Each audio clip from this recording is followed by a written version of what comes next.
false ego. So I'm your parent, and okay, now it's time to have fun. So the kid really tries to perform, and smile and laugh and act silly and have a good time. But what happens? Something always happens to ruin it. There's never any perfect good time in this material world. Maybe just for a few minutes, and then something will happen. The child will trip and fall. Or they'll be on this little ride, they have these little electric cars down at the park. They're really funny, The guys come every weekend and they unload all these electric toy cars at the park. And the kids get in and they run around, terrorizing pedestrians. You can't even go to the park and have a nice walk. You got these kids playing, I don't know what they're playing, driving into your legs and stuff like this, crashing into each other, and then they start crying, and oh boy. So this material world, even you can try your best. Like last night, there were some people trying really hard to have a good time. About midnight, wasn't it? 11 o'clock, midnight. They were playing music and out there laughing and shouting and everything. Trying so hard, getting intoxicated, telling jokes, and they're all dressed up in party clothes and like that. They're trying so hard to have a good time. But in the end, everyone just gets tired and they have to go home. They cannot keep up this material enjoyment indefinitely. But we've been chanting the holy name since 1966, 1967. And we're not slowing down. If anything, we're chanting more. We're arranging to go out in the forest, out in the jungle, where we have nothing to do but chant. That's the whole idea. No distractions, no other engagements, no loud neighbors to deal with. Of course, there'll be the monkeys, but that's another story. We'll be able to chant the holy name even more, and that's our purpose in life. That's our pleasure in life. We get pleasure when Krishna gets pleasure. That's the secret. That's the mystery of devotional service. When we do something to please Krishna, then we experience pleasure without any cause. It's called causeless enjoyment, causeless mercy.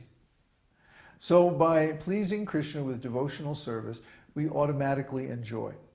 Prabhupada gives the example, when you pour water on the root of the tree, automatically the branches and the leaves are satisfied. You don't have to water them separately. So we don't have to look out for our own enjoyment, our own safety, our own pleasure, our own protection or any of that. We just have to serve Krishna.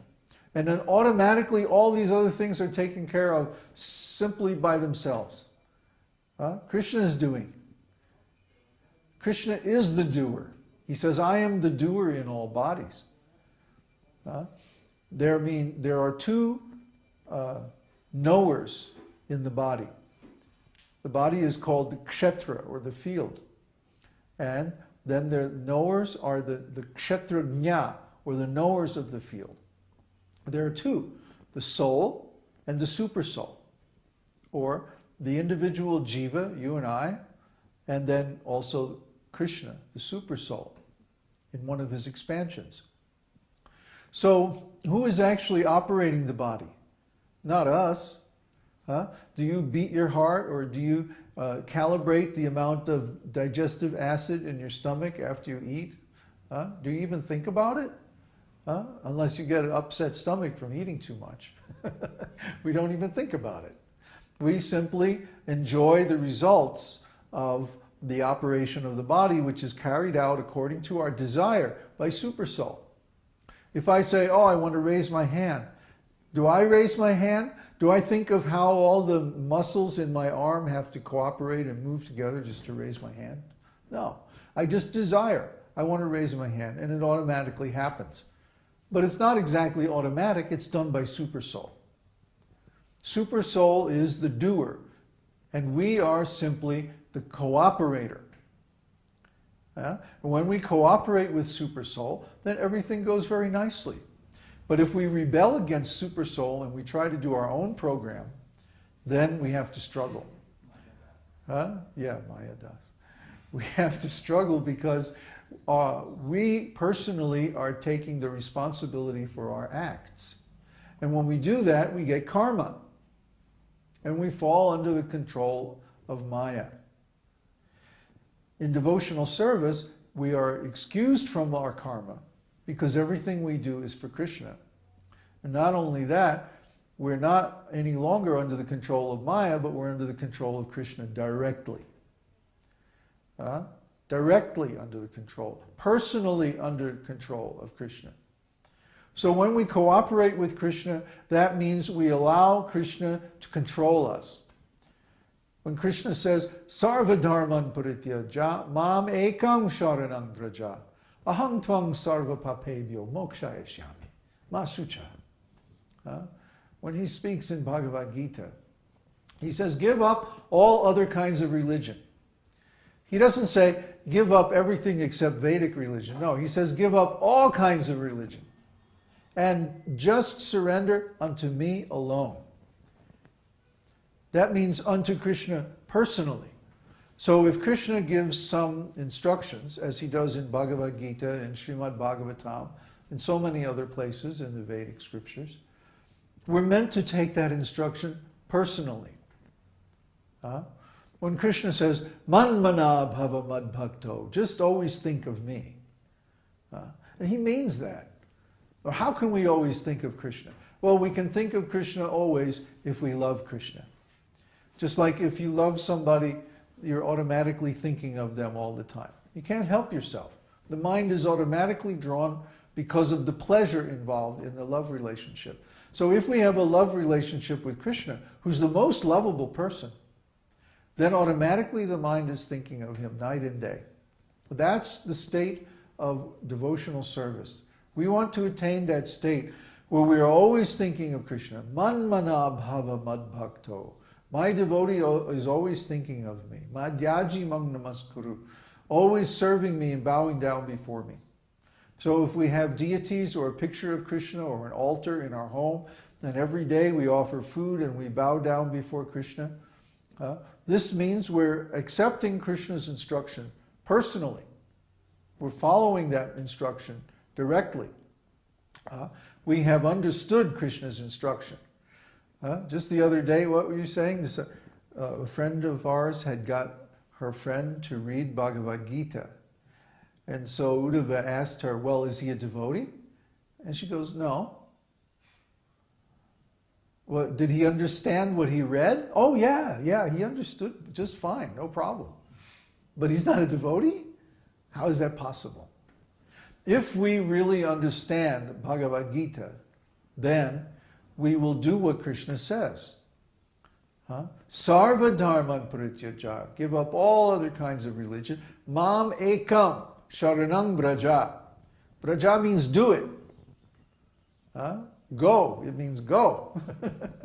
So, mam ekam, unto me alone, Krishna says. Sharanam, surrender. Vraja, do it. So if we accept this instruction from Krishna, and we actually surrender and follow his instructions, then what? Mokshaya shyami.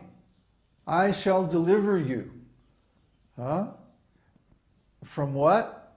Sarvadam prachaja mame kang sharanam vraja aham tvang sarva papebhyo. I, aham, you, tvang, sarva papebhyam, from all sinful reactions.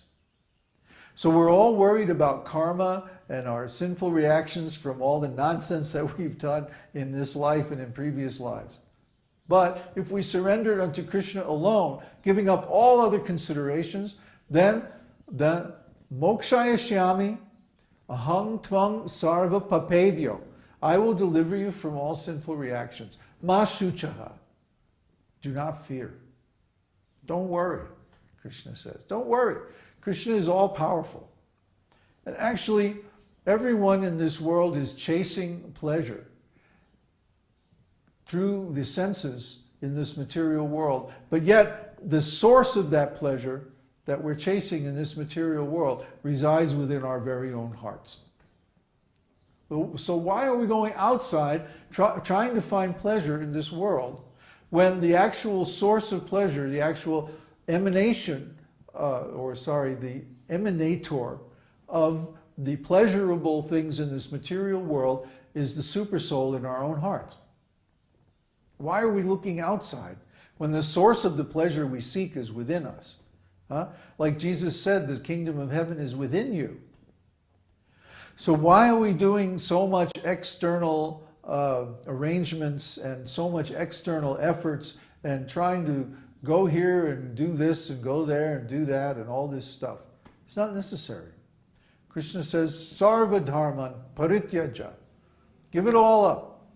Mam ekam sharanam vraja. Just surrender unto me. Aham tvam sarva papebhyo mokshaya shyami.